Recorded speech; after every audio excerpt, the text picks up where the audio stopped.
Hi everyone, in this lecture we're going to discuss selected material from Chapter 8 of your text. This time we're going to be focusing on everyday memory and memory errors. First, we'll talk about autobiographical memory, or AM. Now, this type of memory is very specific to your life.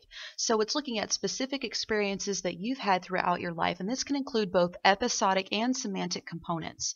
So this can have an element of mental time travel. So certain events that have happened in your life, you can actually go back and kind of relive them. So kind of travel back in time and relive the event. And again, that's more of the episodic component. Also, this type of memory is multidimensional, so there are spatial components, sensory components, and emotional components. Now, if we focus on the sensory components, we're going to talk about the study done by Greenberg and Rubin in '03. So they were focused on patients who can't recognize objects, and they found that if a patient can't recognize objects, they also experience loss of AM as well. Now, this just kind of gives us some evidence that visual experience plays a role in forming and retrieving from AM. And patients that struggle with this also struggle with their autobiographical memory as well. Now, looking at memory for things that you've actually experienced versus things you haven't, this particular study, they were looking at brain activation caused by autobiographical memory or laboratory memory. So what they did was take participants and show them either pictures that they took themselves, so pictures like this one, so this would be the person's own photos, and also show them photos taken by someone else, so laboratory photos like these right here. And what they find is that both types of photos activated similar brain structures. For example, the medial temporal lobe for episodic memory and the parietal cortex for the processing of scenes. However, the AM photos, or the photos that the participants took themselves, activated more of the prefrontal cortex. So this is more focusing on information about oneself. And also the hippocampus, which is heavily involved with recollection. So we find that the AM photos do activate different areas of the brain than the laboratory photos do. And this kind of is giving us a demonstration of how rich our autobiographical memories are and how much of our brain is really activated when we're reliving these memories. Now, if we look at memory over our entire lifespan, what events are typically remembered well? Most of the time we would say significant events in a person's life, or events that are highly emotional, or major transition points in a person's life. So, for example, when you graduate from college, that's a major transition point. You finished this whole leg of your journey in academics, now you've got to go do something completely different. So that would be considered a big transition point. So events that kind of fall into these categories typically are the ones that are better remembered by a person. Now, if we look at this reminiscence bump, so this is when we take participants, and typically we use people over the age of 40, and we ask them to recall events throughout their entire life. And what we typically find with these type of participants is that memory is high for very recent events, which makes sense, and for events that occurred in adolescence and in early adulthood between the ages of 10 and 30. So it looks something like this. So we have, again, memory is better for more recent events, but also for this age range between about 10 and 30. And we call this that reminiscence bump. Now, there's some hypotheses about why we see this reminiscence bump. Specifically, there are three main ones. The first is more involving self-image, and the suggestion is that this time period between the ages of 10 and 30 is the time in which a person is typically assuming your self-image. So because of that, these events that happen in that time period tend to be better remembered. Now, there's also a cognitive explanation that is just suggesting that encoding in memory is just better or more effective during periods of rapid change, which is typically happening a lot between the ages of 10 and 30. And the last involves a cultural script. So basically, the culturally shared expectations, so whatever culture you're in, whatever the expectations are, that kind of structures recall. Okay? Now, if we look at the self-image hypothesis, again, the idea is that memory is enhanced for events that occur as a person's self-image or just their identity itself is being formed. Now, people assume identities during adolescence and young adulthood. And again, many transitions occur between the ages of 10 and 30. So kind of this is the basic idea behind the self-image hypothesis. Now, the cognitive hypothesis, again, just suggests that we encode into memory better during periods of rapid change that are immediately followed by some sort of stability. And there is evidence for this particular hypothesis when we're looking at immigrants who have come into the U.S. after young adulthood. What is really interesting about these folks is that their reminiscence bump is shifted over from where native people who haven't been immigrating to a new country, people who have, for example, lived in America their whole life, their reminiscence bump is, in the normal range between 10 and 30, what we normally see. But when we see immigrants who have come to the U.S., for example, after young adulthood, their reminiscence bump is actually shifted over. And that looks something like this. So this would be a native person to the U.S., so somebody who's lived here their whole life. This is their reminiscence bump between the ages of 10 and about 25, right? A typical reminiscence bump. But this person who immigrated after young adulthood and adolescence, their reminiscence bump is shifted over. So again, this is giving support to that idea of a cognitive explanation in that perhaps encoding is stronger or better during periods of rapid change followed by stability. So for these people, this would be a period of rapid change because they just immigrated to a new country, followed by stability when they get more used to being here. So again, this is that support that the cognitive explanation could be effective in kind of describing why we see the reminiscence bump. And lastly, we also have this cultural life script idea. So this is the idea that, each person does have a personal life story, of course, but also each person does have an understanding of what in their culture is expected in terms of just events. So for our culture, we have that expectation of graduating high school, going to college, graduating college, getting married at a certain age maybe, having children at a certain age. So there's just these expected events throughout one's life that's just kind of anticipated culturally.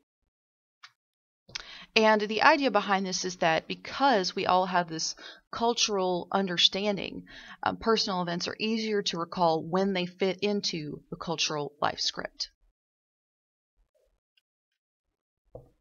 Now, if we move on to how our memory is for emotional stimuli, again, emotional events typically are remembered easily and more vividly than non-emotional events. So what we know is that emotion does improve memory and it becomes greater with time, so it may enhance some sort of consolidation in the synapses. And we do see brain activity in the amygdala for emotional events. And we also typically see what's really interesting is a weapons focus. So if somebody is to witness a crime, we see a tendency for people to focus on the weapon during the crime. And again, the idea is that this has some sort of emotional component to it. And this right here is just looking at percent of slides recalled by participants in a stress versus no stress situation. And we have emotionally arousing pictures and neutral pictures. And what we find is that in both cases, the emotionally arousing pictures are recalled more often, but specifically in cases in which the participants are under a lot of stress. So again, just giving us a little more support to this idea that if there's an emotional component, the event is likely to be easily remembered. Now, this idea of emotional events kind of brings us to flashbulb memories. Now, these type of memories are memory for circumstances that are surrounding events that are extremely shocking and highly charged and important. So events like the 9/11 event, so we had, the planes crashing into the two towers. I don't know how old you all were when that happened. I definitely remember it. I was just barely in high school, but some of you all, I'm sure, were quite a bit younger than that. But I think everybody still at this point remembers when this happened. Now, it's likely that if you were, much older than, a kindergartner, you could at least remember where you were and kind of the events surrounding this when you found out about this and the day that this was going on. Also, the Kennedy assassination, perhaps for my parents, they know that they could at least try to tell me a lot about their day when JFK was assassinated, because they are old enough to actually remember that. And they could tell me about the news coverage and kind of where they were and what they did in school that day when it happened. So they can tell me some details about that. And then also the Challenger explosion. This happened in '86. This was the spaceship that went up with the teacher that actually exploded less than 10 seconds after takeoff, and of course killed everyone in the space shuttle. And this was a launch that was viewed by everyone across the nation, and this made international news because it was such a shocking event. Now, these type of events, typically we will try to remember, where we were when these things happened, what we were doing when these things happened. And again, these events tend to be highly emotional and vivid and very detailed for us because they're very shocking and highly emotionally charged. Now, what's interesting about flashbulb memories is that they can change with the passage of time. They're not essentially photographic memory or something like that. Now, if we ask a person to do repeated recalls, so they give their initial description of 9/11, for example. Let's ask a person to give their initial description. So this would be right after the event happens. That would be their baseline. But then we ask them to give several reports later, and we compare those later reports to their baseline description of the event. And what we find is that the results of this type of study suggest that these type of memories can be very inaccurate and lacking in detail. But interestingly enough, even though that this is so, participants report that they're very confident that the memories that they have are very vivid. So even though their memory is becoming more poor, they still feel extremely confident that they remember everything about the event. And results of these types of studies typically look something like this. So we're looking at everyday memory versus flashbulb memory. So our everyday memory would be in the blue dotted line, and the flashbulb memory would be in the red line. So if we're looking at number of details recalled, both decline with the same amount of about the same amount of percentages. So we're losing about the same number of details with the passage of time for both everyday memories and flashbulb memories. But what's very interesting is that if we're looking at a 7-point rating scale of a person's belief about how much they remember of the event, for everyday memory, they rate themselves as not being as certain about remembering details. But for flashbulb memories, people still maintain that they believe very strongly that they have extremely good memory for the event, even though they're demonstrating that they really don't remember as many details as they thought they did. Now, theories for, or just some ideas as to why flashbulb memories have this very interesting belief component, but yet tend to deteriorate much like any other type of memories. One idea is this narrative rehearsal hypothesis. So, as you can imagine, when you witness an event like this, like 9/11, you repeat the event or the viewing multiple times. So you're asked multiple times what you saw, what you heard, where you were. So you're having to repeat this multiple times. And then you hear, of course, things on the TV and the newspaper, radio, and you hear other people talking with one another. And this could introduce errors into your own memory, just having to repeat what you saw over and over again, and then being exposed to other sources. All of these things could kind of mesh together and could really introduce a lot of problems into your own memory. Even though you consciously may not realize that's happening, you could still feel very confident that what you are remembering is what actually happened, but it might not actually be the case. Now, this kind of brings us to the idea of this constructive nature of memory. In terms of memory, we have what actually happened plus your own personal knowledge and experiences and expectations. All of those things can actually skew our memory of what actually happened. And in this study, we take a look at an example of that. This is the Bartlett War of the Ghosts experiment.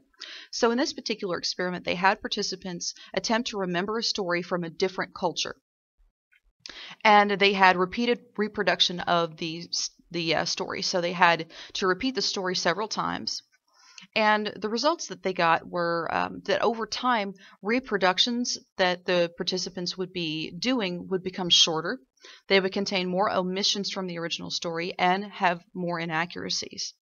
But also, they found that participants tended to change the story to make it more consistent with their own culture rather than the different culture that it was originally geared toward.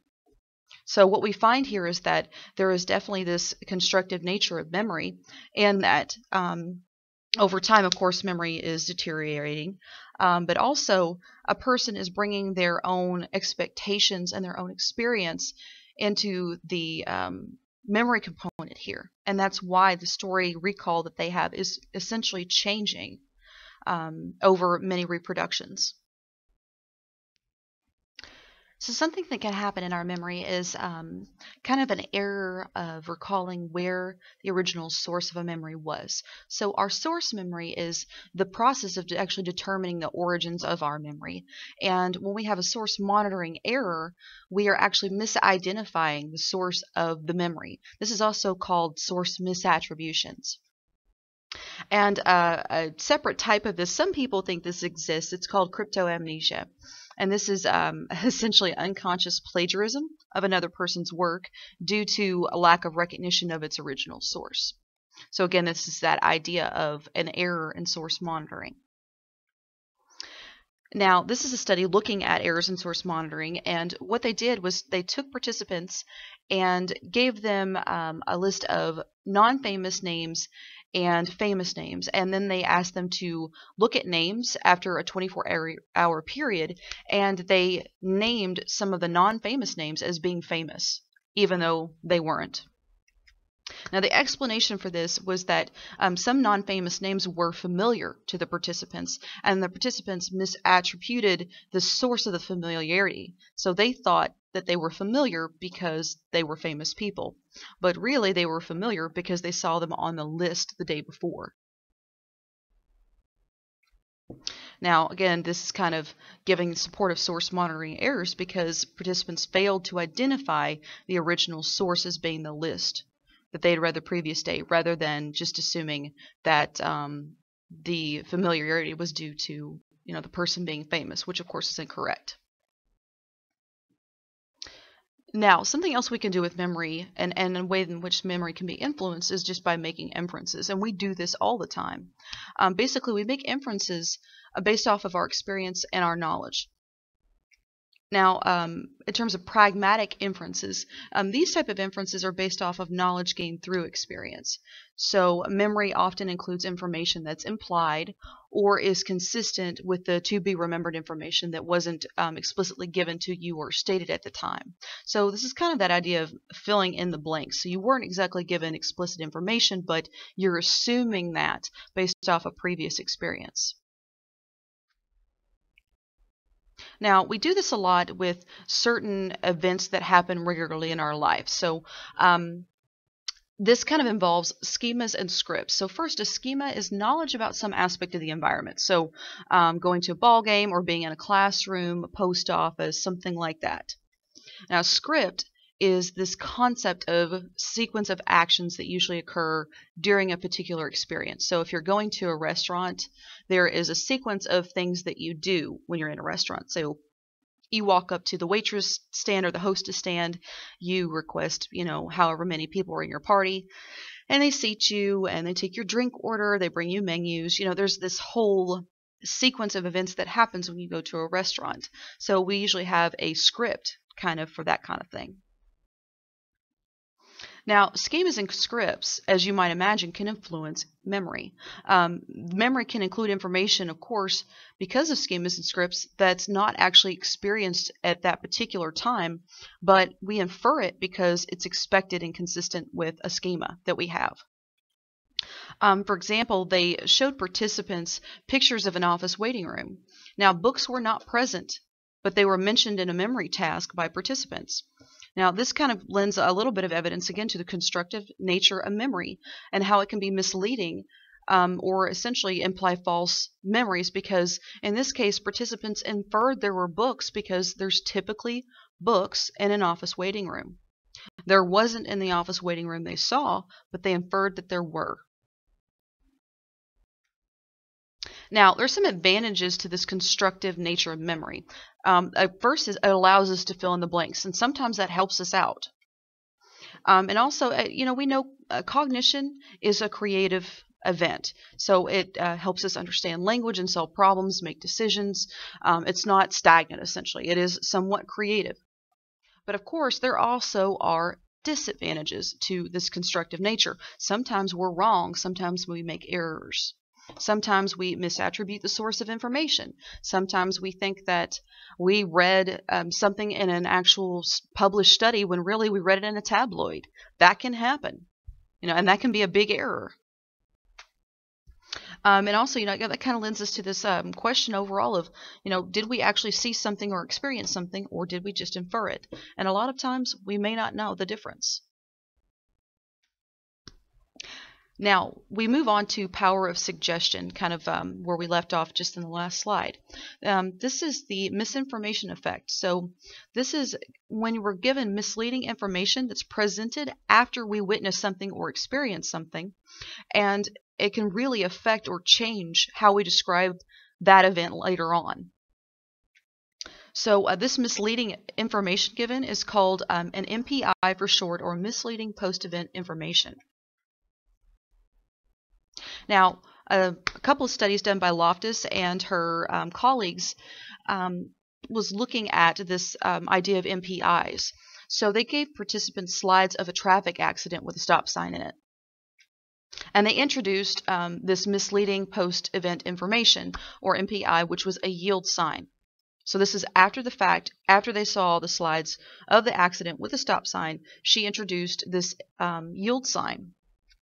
And participants remember what they heard, yield sign, not what they saw, the stop sign. So the participants in the study said that they saw a yield sign, even though they saw a stop sign. So again, this is giving an example of how this misleading information, if introduced after an event is witnessed, can really sway what a person recalls later on. In another study done by Loftus, they gave participants one of two words to describe a car accident. Some of them were told that a car smashed into another car, or some of them were told that one car hit another car. So it's only a difference in one word, smashed or hit. The participants that heard the word smashed said that the cars were going much faster than the ones who heard hit. And here's just an example of a pictures that they would show their participants. But again, the idea here is that, a change in one single word in a sentence really swayed the way people reported the event as occurring. Now again, this is that idea of power of suggestion. It really doesn't take much to really sway your perception of an event or how you recall an event later on. Now, the kind of the backing of this power of suggestion is retroactive interference. So this is what's happening when more recent learning, or the more recent suggestion, the MPI, is interfering with your memory of what you previously witnessed or saw. And it's important to keep in mind that the original memory trace is not replaced, it just is kind of interfered with.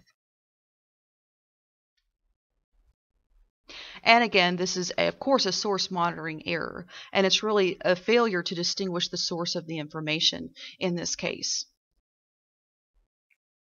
And in the case of the participants in the Loftus studies, and the case that happens a lot of times in real life, is that the MPI, the misleading information, is misattributed as the original source rather than the true original source.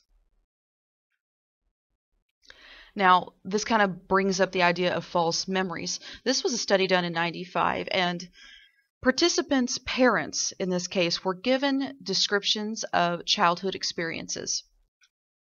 And the participant had a conversation about experiences with the experimenter, and the experimenter added new events. When discussing it later, the participant remembered the new events as actually happening. So this is that strong idea of the power of suggestion. So these participants were recalling or saying that they remembered strongly new events that never really happened to them as children. Now, this is that kind of idea of this problem of false memories, repressed memories. I'm not saying that it can't happen, that memories can be repressed, but this just kind of lends us a new section of evidence that suggests we should be kind of careful with this idea, because it can be very easily kind of implanted that certain events happened just by the power of suggestion. Now, of course, if we're thinking about more applicable terms to these kind of errors in memory that we see quite commonly, we can think about eyewitness testimony. This kind of testimony is really considered to be a very strong piece of evidence by a lot of people, especially people in a jury. Basically, if you're an eyewitness to an event, this is where you're having to give a testimony about what you viewed, or what you saw, heard, everything you know about the crime that you witnessed. And again, this is one of the most convincing types of evidence to a jury, because people assume that people see and remember accurately. So people in a jury really assume that the person is going to remember, verbatim everything they saw, everything they witnessed in an event. But I mean, just like other memory, eyewitness testimony can be inaccurate. We can have a lot of problems with mistaken identity, which we see occurring, a fair amount, unfortunately. And again, this kind of is really part of this idea of constructive nature of memory. So, our expectations, inferences really affect how we recall an event later. And also, if misleading information is provided to us later, that can really skew how we recall an event. There can be lots of things that can happen that could really weaken an eyewitness testimony. Now, this is a couple of studies looking at eyewitness testimony. In this particular study, they had participants view security videotapes with a gunman in view for 8 seconds.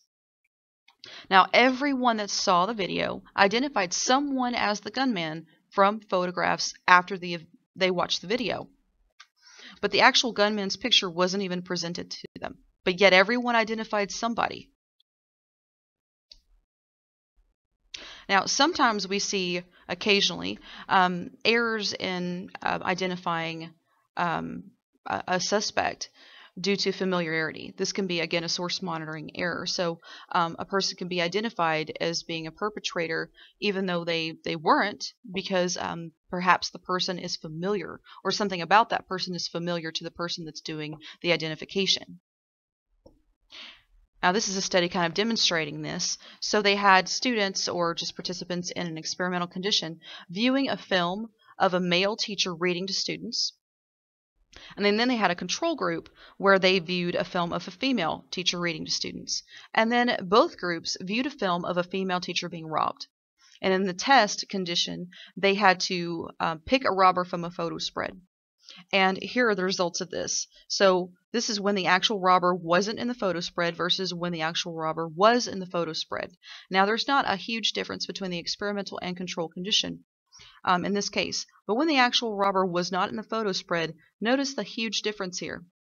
Now, what's interesting is that the people in the experimental group, when the actual robber wasn't in the photo spread, identified the male teacher reading to students in their video that they previously viewed as being the suspect about 60% of the time. Now, this did not occur, of course, in the control group, because they didn't see the male teacher reading to the students, but purely because that picture of that male teacher looked familiar. 60% of the people in that group identified him as being the suspect.